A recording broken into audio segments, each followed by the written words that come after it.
A disturbance of undetermined origin is reported over Nova Scotia, causing a low-pressure area to move down rather rapidly over the northeastern states, bringing a forecast of rain accompanied by winds of light gale force. Maximum temperature 66, minimum 48. The weather report comes to you from the Government Weather Bureau.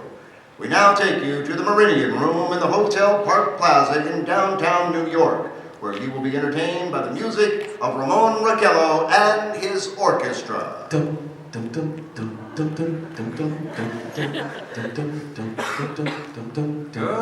evening, ladies and gentlemen. From the Meridian Room in the Park Plaza in New York City, we bring you the music of Ramon Raquello and his orchestra. With a touch of Spanish, Ramon Raquello leads off with La Comparasta. What? Ladies and gentlemen, we interrupt our program of dance music to bring you a special bulletin from the Intercontinental Radio News. At 20 minutes before 8 Central Time, Professor Farrell of the Mount Jennings Observatory, Chicago, Illinois, reports observing several explosions of incandescent gas occurring at regular intervals. Sorry.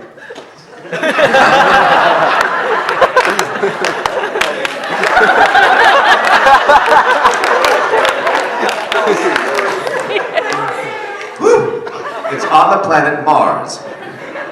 The spectroscope indicates the gas to be of hydrogen and moving towards the Earth with enormous velocity. I would say so. Professor Pearson of the observatory at Princeton confirms Farrell's observation and describes the phenomenon as, quote, like a jet of blue flame shot from a gun. Yeah, that's what it looked like, yeah.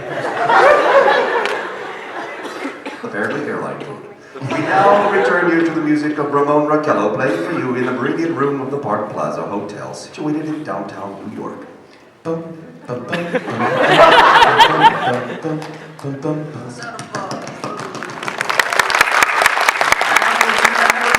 the ever-popular Stardust. Ramon Raquello and his orchestra. They all sound the same. Ladies and gentlemen, following on the news given in our bulletin a moment ago, the Government Meteorological Bureau has requested the large observatories of the country to keep an astrological watch on any further disturbances occurring on the planet of Mars. Due to the unusual nature of this occurrence, we have arranged an interview with noted astronomer Professor Pearson, who will give us his views on the event. In a few moments, we will take you to the Princeton Observatory at Princeton, New Jersey. We return you until then to the music of Ramon Raquello and his orchestra. We are now ready to take you to the Princeton Observatory at Princeton, where Carl Phillips, or commentator, will interview Professor Richard Pearson, famous astronomer. We take you now to Princeton, New Jersey. Jersey. Good evening, ladies and gentlemen. This is Carl Phillips speaking to you from the observatory at Princeton. I am standing in a large semicircular room, pitch black except for a long split in the ceiling.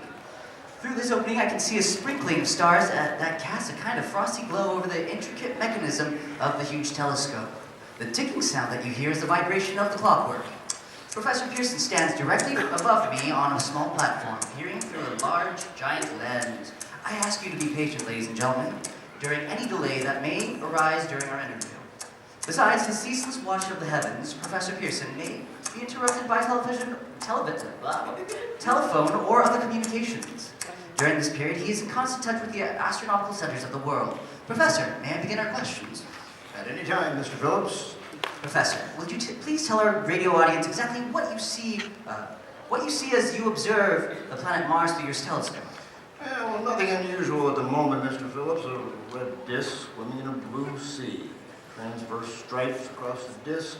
It's quite distinct now because Mars happens to be the point nearest the Earth, in opposition, as we call it.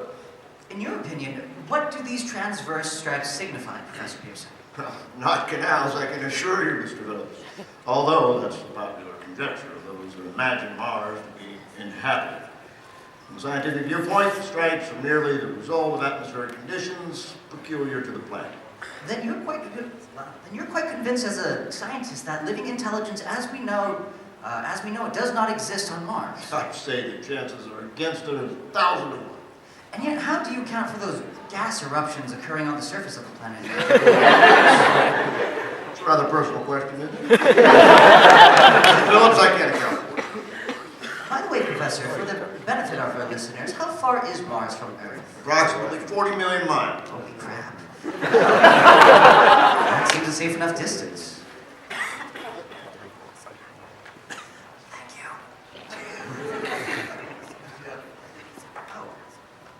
That's Keeps still going, me. still I you. lied. My bad. Just a moment, ladies and gentlemen. Someone has just handed Professor Pearson a message. While he reads it, let me remind you that we are speaking to you from an observatory in Princeton, New Jersey, where we are interviewing the world-famous astronomer, Professor Pearson. One moment, please. Professor Pearson has passed me a message which he has just received. Professor, may I read the message to the listening audience? Certainly, Mr. Phillips. Ladies and gentlemen, I shall read you a wired address to Professor Pearson from Dr. Gray of the National History Museum, New York. 9:15 p.m. Eastern Standard Time. Seismograph registered shock to almost earthquake intensity. Occurring within I can't read. No wonder the studios hated Orson Welles.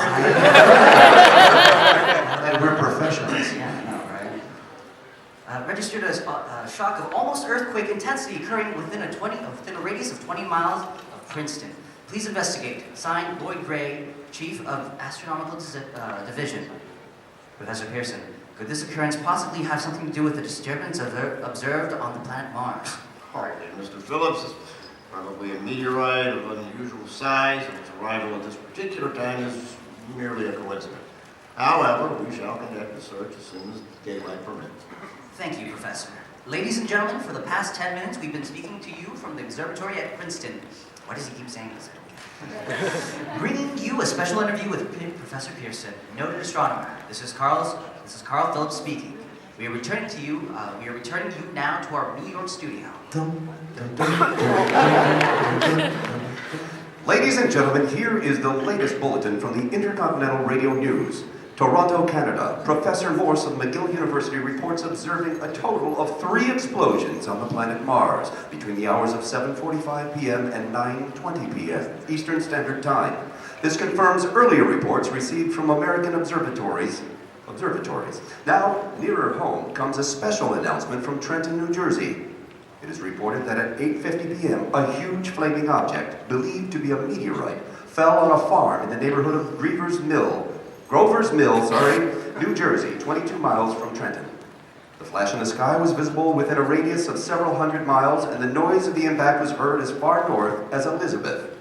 We have dispatched a special mobile unit to the scene, and will have our commander, Carl Phillips, give you a word description as soon as he can reach there from Princeton. In the meantime, we take you to the Hotel Martinet in Brooklyn, where Bobby Millet and his orchestra are still playing that stupid song.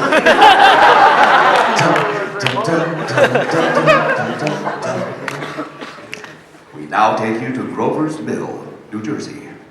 Ladies and gentlemen, this is Carl Phillips again, at the Wilmouth Farm, Grover's Mill, New Jersey. Professor Pearson and myself have made the 11 miles from Princeton in 10 minutes. Well, I hardly know where to begin. To paint for you a word picture of this strange scene before my eyes, like something out of a modern Arabian Nights. Well, I just got here. I haven't had a chance to look around yet. I guess that's it. Yes, I guess that's the thing directly in front of me. Half buried in a past pit. Must have struck with terrible force. The ground is covered with splinters of a tree that might have struck down on its way down. What I can see of the object itself doesn't seem very much like a meteor. At least not the meteors I've seen. It looks more like a huge cylinder. It has a diameter of, what would you say, Professor Pearson? What's that? What would you say? What is the diameter? About 30 yards. About 30 yards. The metal in the sheath is, well, I've never seen anything like it. The color is sort of yellowish white. Curious spectators are now pressing close to the object in spite of the efforts of the police to keep them back. They're getting my blood in front of my vision. Would you mind standing on one side, please? One side, there, one side. The policeman, man. Well, the policemen are pushing the crowd back. Here's Mr. Wilmot. owner of the farm here. He may have some interesting facts to add. Mr. Wilmoth, would you please tell the radio audience as much as you remember of this rather unusual visitor that dropped in your backyard? Step closer, please. Ladies and gentlemen, this is Mr. Wilmoth. Well, I was listening to the radio. Dun, dun, dun, dun. Closer and louder, please. Pardon me? Louder, and closer. Yes, sir. Well, I was listening to the radio and kind of drowsing. That professor fellow was talking about Mars, so I was half dozing and half... Yes, Mr. Wilmoth. Then what happened? As I was saying, I was listening to the radio kind of halfways. Yes, Mr. Wilmoth, and then you saw something? Yeah, not first off, I heard something. And what did you hear? Well, a hissing sound like this. Kinda like a 4th of July rocket. A small one. Then what? I turned my head out the window and would have swore I was to sleep and dreaming. Did you just wake yourself up with your Yes? Yes. I seen a kind of greenish streak and then zingo, something smacked the ground, knocked me clean out of my chair. Well, were you frightened, Mr. Wilmoth? Well, I ain't quite sure. I reckon I was kind of riled. Thank you, Mr. Wilmoth. Thank you. Want me to tell you some more? No, that's quite all right. That's fine. All right, ladies and gentlemen. I'm Mr. Wilmoth, owner of the farm where this thing has fallen. I wish I could convey the atmosphere. The background of this is fantastic scene. Hundreds of cars are parked in this field in the back of us. Police are trying to rope off the roadway leading to the farm. But it's no use. They're breaking right through. Cars' headlights throw an enormous spot in the pit where the object's half buried. Some of the more daring souls are now trying to venture near the edge. Their silhouettes stand out against the metal sheen. One man wants to touch the thing. He's having an argument with the policeman. The policeman wins. Now, ladies and gentlemen, there's something I haven't mentioned to you all in this excitement, but now it's becoming much more distinct. Perhaps you've already caught it on your radio. Listen.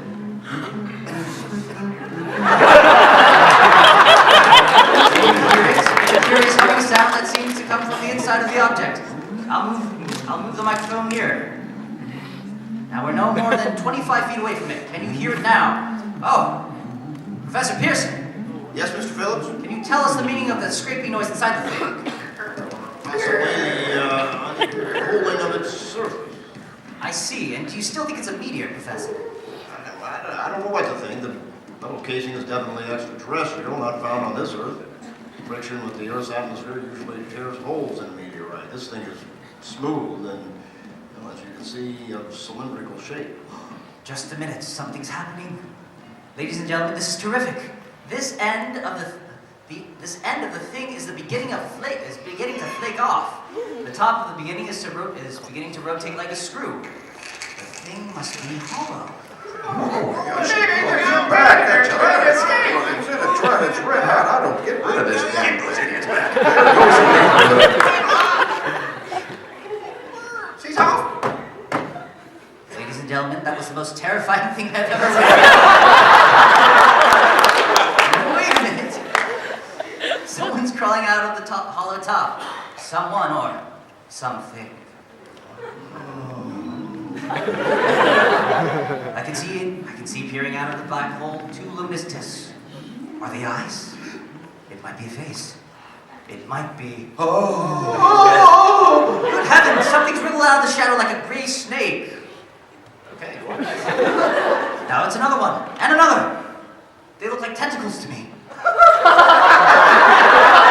So glad you pronounced that right. They look like hentai to me.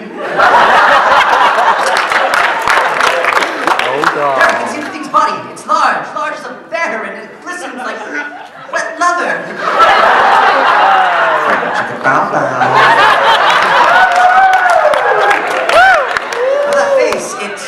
But that face, it's, ladies and gentlemen, it's indescribable. I can hardly force myself to keep looking at it. The eyes are green. The eyes are black and gleam like a serpent. The mouth is V-shaped and saliva dripping from its rimless Lips seem to quiver and pulsate. The monster or whatever. Whatever it is can hardly move. It seems to be weighed down by possibly gravity or something. The thing's raising up. Or maybe he's just tired. The crowd falls back now. They've seen plenty. This is the most extraordinary experience. I can't find words. I'll put this microphone with me as I talk. I'll have to stop the description until I can find a new position. We are bringing you. You guys are dirty. We are bringing you an eyewitness account of what's happening at the Wilmouth Farm, Grover's Mill, New Jersey. Now, Phillips at Grover's Mill. Ladies and gentlemen, am I on? Yeah. On what? We haven't determined yet. Here I am, back on the stone wall that adjoins Mr. Wilmot's garden. From here, I can get a sweep of the whole scene.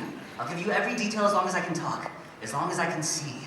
More state police have arrived. They're drawing up a corridor in front of the pit, about 30 of them. No need to push the crowd back now. They're willing to keep their distance. The captain is conferring with someone. We can't see quite who. Oh yes, I believe it's Professor Pearson. Yes, it is. Now they've parted. The professor moves around one side, studying the object, while the captain and two policemen advance with something in their hands. I can see it now. It's a white handkerchief tied to a pole. A flag of truce. If those creatures knew what that means, what anything means. Wait, something's happening.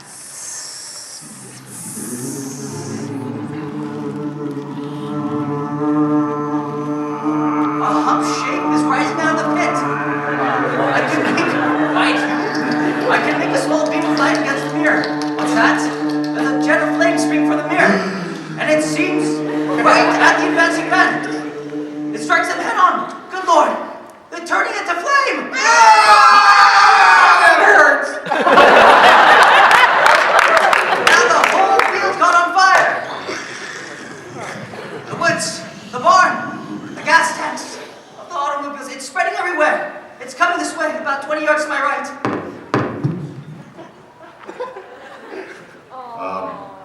Ladies and gentlemen, due to circumstances beyond our control, we are unable to continue the broadcast from Grover's Mill. Evidently, there's some difficulty with our field transmission. However, we will return to that point at the earliest opportunity. In the meantime, we have a late bulletin from San Diego, California. Professor Indel Coffer, speaking at a dinner at the California Astronomical Society, expressed the opinion that the explosions on Mars are undoubtedly nothing more than the severe volcanic disturbances on the surface of the planet. We now continue with our piano interlude. Ladies and gentlemen, I have just been handed a message that came in from Grover's Mill by telephone.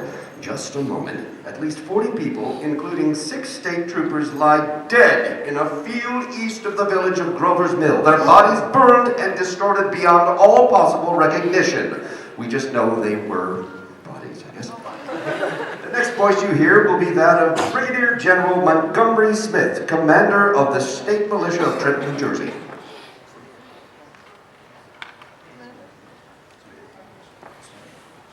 I have been requested by the governor of New Jersey to place the counties of Mercer and Middlesex of far west as Princeton and east to Jamberg under martial law. No one will be permitted to enter this area except by special pass issued by the state or military authorities.